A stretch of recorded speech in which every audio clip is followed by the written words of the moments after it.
Delimitation commission Jammu में हो और अलग अलग राजनीतिक पार्टियों के नेता जो हैं वो इस कमीशन से मिले हैं, कुछ संतुष्ट हैं और कुछ संतुष्ट नहीं हैं। आइए नेताओं से बात करते हैं और इनसे पूछते हैं कि आखिर इनकी क्या बात हुई है।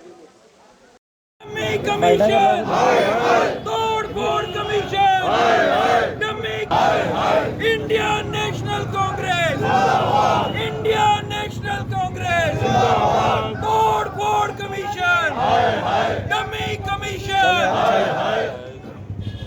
Indian national Congress. देखिए, आप सब जानते हैं कि पिछले 2 साल से ज़्यादा टाइम हुआ है कि जब रियासत जम्मू कश्मीर में एक डिलिमिटेशन कमीशन बिठाया गया था। हालांकि पूरे जम्मू कश्मीर ने विरोध किया क्योंकि 2026 तक डिलिमिटेशन कमीशन पूरे देश में रोका गया था। बट चलो, रीऑर्गेनाइजेशन एक्ट के तहत एक कंपल्शन थी, 7 सीटें क्रिएट करने का काम था और कमीशन बिठाया गया।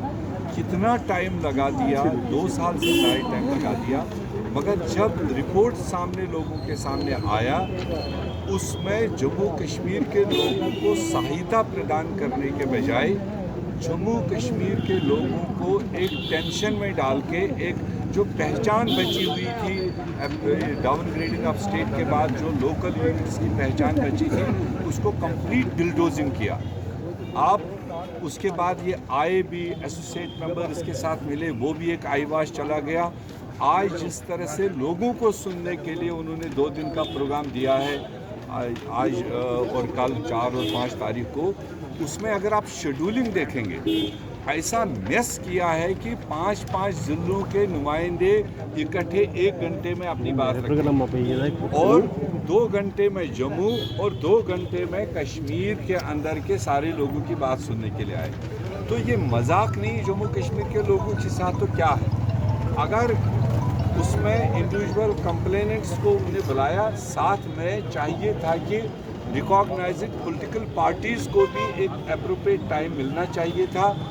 जो एसोसिएट मेंबर्स में शामिल नहीं थे, जिनका कोई लोकसभा एमपी नहीं है, उनको खातिर खा टाइम देना चाहिए था। जबकि मैं अपनी पार्टी की बात करूं, हमने जब उन्होंने एतराज़ात के लिए मांगा है टाइम 1 हफ्ते का दिया, जम्मू कश्मीर प्रदेश कांग्रेस कमेटी ने बराबर कुपवारा से लेकर कठुआ तक जो भी लोगों के एतराज़ात थे, जो भी लोगों के मतलब उसमें नाराज़गियाँ थी और क्यों नाराज़गियाँ थी, वो हमने अपनी रिप्रेजेंटेशन में डिफाइन किया।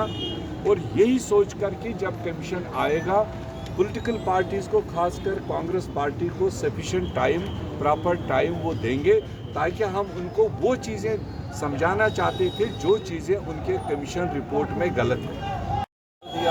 जैसे आप अनंतनाग ज़िला ले लीजिए, आपने कहाँ का छतरपुर कहाँ जोड़ दिया, किस तरह से डिवाइड किया पूरे ज़िले को।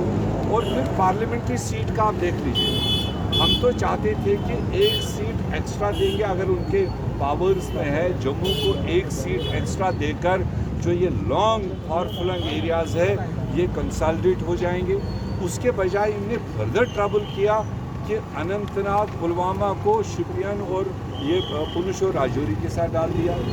इस चीज़ को लेकर कि जो हम लोग उनको समझा सकते थे लोगों के आसाइश के लिए, वो टाइम भी नहीं दिया और एक आईवाश के तौर पर 2 दिन आकर पिकनिक करने के लिए आए हैं। और करना उनको फिर वही है जो भाजपा के लीडर्स उनको ऑलरेडी दे चुके हैं वहाँ पर, और उसी को ठप्पा मार के लोगों के खाते में डाल रहे हैं। जबकि लोगों से है, आप ही के पार्टी के पूर्व मुख्यमंत्री गुलाम नबी आज़ाद और पूर्व डिप्टी सीएम ताराचंद जी को भी आज डिलिमिटेशन कमीशन ने बुलाया है। तो क्या लगता है कि आपकी जम्मू कश्मीर की जो तमाम मुश्किलात हैं उसको लेकर कोई मुझे जानकारी नहीं है। एज ए पार्टी हमने जम्मू कश्मीर प्रदेश कांग्रेस कमेटी की तरफ से कंसोलिडेटेड रिप्रेजेंटेशन दी है उस एतराज़ात के टाइम।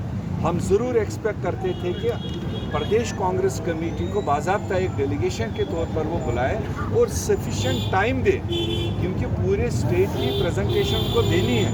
हम डोडा की बात करें, कश्तवाड़ की बात करें, रामबन की बात करें, रियासी की बात करें, उधमपुर की बात करें, राजौरी पुंछ की बात करें, जम्मू की बात करें, सांबा की, कठुआ की बात करें, या कश्मीर वैली के 10 ज़िलों की बात करें जहां पर उन्होंने इस तरह का तोड़ फोड़ किया है। जो डिलिमिटेशन कमीशन के सामने पैरामीटर्स थे जिनके आधार पर उनको ये सारे फैसले करने थे, चाहे पॉपुलेशन को कंसिडर में रखते हुए, चाहे टेरीन को मद्देनजर रखते हुए, चाहे मीन्स ऑफ कम्युनिकेशन जो आसान करने थे लोगों के लिए, ये बुनियादी उनके पैरामीटर्स थे।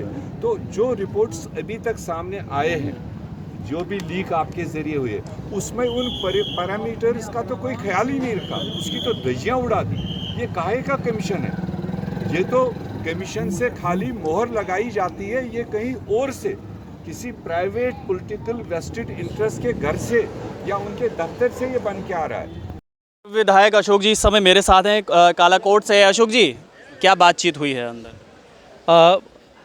राजौरी ज़िला जो है वो एक पहाड़ी है, बॉर्डर डिस्ट्रिक्ट है, रिमोट रोड कम्युनिकेशन है, पढ़ाई के लिहाज से और सेहत के इंतजाम भी वहाँ कम हैं, और उसकी आबादी कठुआ ज़िला से 50,000 के करीब ज़्यादा है। हमने अपनी रिक्वेस्ट की है डिलिमिटेशन कमीशन से कि वहाँ अगर कठुआ में 6 सीट दे रहे हो तो राजौरी को 7 देनी चाहिए, लेकिन अगर 7 नहीं भी दे पाते तो 6 तो बराबर तो करना चाहिए, और उसके लिए हमें यकीन है कि ऐसा करेंगे। और उसके साथ अगर करते हैं तो हमारी पुरानी 6 तहसीलें हैं राजौरी ज़िला की, उसमें थन्ना मंडी है, कोटरंका है, कालाकोट है, नौशहरा है, सुंदरबनी है, राजौरी है। तो इन 6 ज़िलों में 6 सेगमेंट बने ताकि किसी को कोई एतराज़ ना हो, वो एक अच्छे नेचुरल टेरेन के मुताबिक और हर चीज़ के पॉपुलेशन के हिसाब से वो 6 ज़िला बन सकते हैं। कांग्रेस ने तो बाइकआउट कर दिया, क्या बाइकआउट करना समाधान है? नहीं, किस में बाइकआउट? वो तो रविंदर शर्मा अभी कहे कि हमें 12 बजे का समय दिया था, पार्टी को इनविटेशन नहीं दिया है, इसलिए हम बात नहीं कर रहे। देखिए, हम डिस्ट्रिक्ट राजौरी की कांग्रेस की तरफ से मिले हैं, हमने बात भी रखी है, तो मैं उसके बारे में नहीं जानकारी मेरे पास, लेकिन हम लोग मिले हैं, हमने बात रखी है, हमने ऑलरेडी रिप्रेजेंटेशन इनको की है। उससे पहले भी जब मिल के हमने अपनी बात रखी है, तो हम ये चाह रहे हैं कि बाकी एरियाज़ के लोग मिल पाए कि नहीं मिल पाए वो तो उन तक है, लेकिन हम राजौरी ज़िला के लोग मिल पाए, अपनी बात हम रख पाए। तो हम ये कह रहे हैं कि राजौरी पुंछ का जो एरिया है वो भी कोशिश की जाए कि वो अनंतनाग से ना लगाया जाए, क्योंकि 3 महीने के लिए वो सड़क खुलती है और बाकी 9 महीने तो हम लोगों को यहाँ जम्मू से होके वहाँ जाना पड़ेगा। तो पार्लियामेंट के नेचुरल टेरेन भी नहीं है, यहाँ की आबो हवा, यहाँ की लैंग्वेज, यहाँ का कल्चर वो डिफरेंट है और कश्मीर का डिफरेंट है। तो यहाँ अगर कश्मीर में 3 पार्लियामेंट की सेगमेंट पहले ही हैं तो यहाँ 2 हैं, डिस्क्रिमिनेशन ऑलरेडी हो रहा है, तो यहाँ 3 बना दें। राजौरी पुंछ के साथ कोई और एरिया रियासी अटैच हो सकता है, कुछ पार्ट जम्मू का हो सकता है, एक नई असेंबली पार्लियामेंट सेगमेंट भी बन सकती है, और हमें उम्मीद है कि डिलिमिटेशन कमीशन इस बात को कंसिडर करेगा। चलिए, तो अशोक जी बात कर रहे थे, और देखिए यहाँ पर ये तमाम जो लोग हैं, ये डेलीगेशंस जो हैं वो डिलिमिटेशन कमीशन से यहाँ पर मिलने के लिए आया है। और आपको मैं ये बताऊँ कि कांग्रेस के chief spokes person Ravinder Sharma ने कहा कि उनको 12 बजे का समय यहाँ पर दिया गया था और पार्टी को इनविटेशन नहीं दिया है, इसलिए वो बाइकआउट कर रहे हैं। लेकिन अशोक जी कह रहे हैं कि ज़िला की तरफ से वो मिलने आए हैं और वो मिले हैं डिलिमिटेशन कमीशन से, और उम्मीद है कि जो बातें अंदर हुई हैं उस पर गौर फरमाया जाएगा। और भी जैसे जैसे नेता बाहर आएंगे हम उनसे बातचीत करते रहेंगे। हम यहाँ आए थे ऑनरेबल कमीशन को लोगों की बात रिप्रेजेंट करने के लिए, क्योंकि मुझे एक मैसेज मिला था, मैं सिग्नेटरी था, जो ऑब्जेक्शन ड्राफ्ट रिपोर्ट को हमने 21 मार्च को दिया, उसका मैं as a chief spokesperson signatory था। मुझे एक टेलीफोन कॉल से कहा गया कि आपकी मीटिंग है कमीशन से, आप मिल सकते हैं। और मैंने तो कहा कि भाई मैं कांग्रेस पार्टी को रिप्रेजेंट करता हूं, तो कांग्रेस पार्टी के सदर को कांग्रेस पार्टी को न्योता होना चाहिए। अगर आप कांग्रेस पार्टी को सुनना चाहते हैं तो उन्होंने कहा कि आप अपने साथ 2-3 आदमी ला सकते हैं और आप आइए। हमारे पार्टी को, हमारे प्रेसिडेंट को विधिवत कोई न्योता नहीं था। हालांकि जो रिप्रेजेंटेशन या ऑब्जेक्शंस और सजेशंस हमने दिए हैं कांग्रेस पार्टी की तरफ से विस्तार से हमने दिए। हम पूरा सहयोग कर रहे थे और कर रहे हैं कि कमीशन जो है उसको ग्राउंड की हकीकत बताया जाए। लेकिन मेरे साथ जुगेश सानी जी हैं, फॉरेन मिनिस्टर आप जानते हैं, जनरल सेक्रेटरी भी हैं, अशोक डोगरा जी एक्स MLA हैं रामबन से। पार्टी की तरफ से हम लोग 3 लोग नियुक्त हुए। हमने सुबह प्रोटेस्ट भी दर्ज कराया, धरना किया, जिसमें तमाम लीडरशिप के ये आईवाश एक्सरसाइज है कि आप 300-400 लोगों को आप देख लीजिए कि 500 लोग यहाँ जमा हैं, उनको 2 घंटे में 5-5 मिनट जो है वो सुना जाएगा और उसके बाद कमीशन कहेगा कि हमने सबको सुन लिया, सैकड़ों लोगों को सुन लिया और हमने इंसाफ कर लिया। जो ड्राफ्ट रिपोर्ट आई है उसमें बहुत बड़ा एतराज़ात है, लेकिन फिर भी हमने प्रोटेस्ट के बाद कमीशन का आप सम्मान करते हैं और हम सम्मान के तौर पे आए और हमने ये कहना था कि ये हमारे ऑब्जेक्शन सजेशन है, आप विस्तार पूर्वक हमें टाइम दीजिए। हम पूरी पार्टी आपको बताने का प्रयास करेंगे कि कहाँ पे टांग कहाँ पे है, कहाँ नाक कहाँ है, कान कहाँ है, कहाँ अनंतनाग और रजौरी पुंछ है, कहाँ 1,92,000 की कॉन्स्टिट्यूंसी और कहाँ 37,000 की कॉन्स्टिट्यूंसी है। और आप तो इंसाफ करने आए थे, आपने बेइंसाफ़ी की है, बाइस्ड और पॉलिटिकली मोटिवेटेड रिपोर्ट है और हम उनको बताना चाहते हैं, अभी भी बताना चाहते हैं। लेकिन यहाँ आकर के हमें पता लगा कि वो डिस्ट्रिक्ट वाइज है, हम किस डिस्ट्रिक्ट में जाएं और हमारा नाम नहीं। कांग्रेस पार्टी का जम्मू डिस्ट्रिक्ट के पास से डेलीगेशन है, उन्होंने कहा जी इसमें आपका नाम नहीं। ये तो एक हाई लेवल कमीशन का हाल है कि कोई चिट्ठी नहीं, कोई टाइम नहीं, उन्होंने कहा 12 बजे आ जाइए।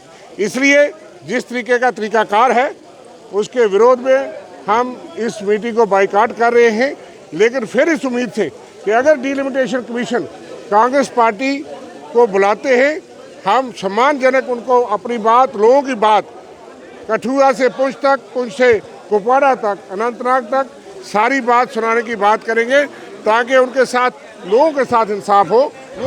लोगों के साथ इंसाफ हो। बाइकआउट किया है कांग्रेस ने। डिलिमिटेशन कमीशन जो है वो इस समय यहाँ पर अंदर है और बुलाया था मीटिंग के लिए, लेकिन कह रहे हैं कि ज़िला वाइज जो है वो वहाँ पर बुलाया जा रहा है। हर्षदेव सिंह भी यहाँ पर हैं पैंथर्स पार्टी की तरफ से। हर्ष जी, क्या कुछ बात हुई है? देखिए, हमने ये कहा है कि कुछ एक डिस्क्रिपेंसीज अभी रहती हैं डिलिमिटेशन की रिपोर्ट में, जिनकी दुरुस्ती होना बहुत लाजमी है। जब आप असेंबलीज बनाते हैं तो हर एक असेंबली एक कॉम्पैक्ट ब्लॉक होना चाहिए और बहुत सारी ऐसी एनॉमलीज इसमें देखने को मिली हैं जहां एक कॉन्स्टिट्यूंसी में जो हिस्सा फॉल करता है बीच में, उसको उठाकर दूसरी कॉन्स्टिट्यूंसी के साथ जोड़ दिया गया है, जो कि एक बहुत बड़ा डिफेक्ट है। उनकी करेक्शंस जो है वो होनी चाहिए। जो एरियाज़ पहले रिजर्व रहे हैं उनको रिजर्व किया जाना चाहिए। ऐसे हमने बहुत सारी निशानदेही भी की है जहां पिछले 27 वर्षों से जो एरियाज़ रिजर्व हैं उनको फिर से रिजर्व कॉन्स्टिट्यूंसी में डाला गया है, जो कि सरासर गलत है। और रोटेशन का जो कंसेप्ट है वो ठीक तरीके से इम्प्लीमेंट किया जाना चाहिए। इसी तरीके से कॉन्स्टिट्यूंसीज़ के नाम के ऊपर भी चर्चा हुई है कि अगर आप तमाम कॉन्स्टिट्यूंसीज़ को शहरों के नाम पर रखेंगे तो ये जस्टिफाइड नहीं होगा। जैसे Jammu east, Jammu west, Jammu north, Jammu south, इसकी बजाय अगर आप कोई दमाना के नाम पर कॉन्स्टिट्यूंसी का नाम रखते हैं, इसी तरीके से जो दूसरे एरियाज़ हैं, नगरोटा है उसके नाम पर कॉन्स्टिट्यूंसी का नाम रखते हैं, और उधमपुर में जैसे ईस्ट और वेस्ट है उसका मजालता के नाम पर रखते हैं, पंचैरी बमाग के नाम पर कॉन्स्टिट्यूंसी का नाम रखते हैं, तो इससे एक जो गांव की पहचान है वो बराबर रहेगी। चिनैनी घोड़ी का नाम आप रखते हैं, रामनगर बसंतगढ़ नाम रखते हैं आप कॉन्स्टिट्यूंसीज़ का, तो रूरल एरियाज़ को भी एक पहचान इससे मिलेगी। और इसके ऊपर भी हमने कहा कि गौर होना चाहिए। जो रजौरी और पुंछ का इलाका कश्मीर रीजन के साथ मिला दिया गया है वो सरासर गलत है। कांग्रेस का कहना है कि उनकी पार्टी को न्योता नहीं दिया गया है, इसलिए वो बाइकआउट कर रहे हैं। तो वहीं हर्षदेव सिंह कह रहे हैं कि अगर इनको कॉन्स्टिट्यूंसीज़ के नाम ही बदलने थे तो जम्मू वेस्ट की वजह से ये दमाना कर सकते थे, जगहों के नाम दे सकते थे। और साथ ही साथ अब देखना ये है कि डिलिमिटेशन कमीशन के साथ तमाम नेता जो है वो मिले हैं। आने वाले समय में इस मीटिंग का क्या रिजल्ट निकलता है, आप लोग देखते रहिए जम्मू लद्दाख विजन। मुझे यानी देव ठाकुर को दीजिए इजाज़त। धन्यवाद।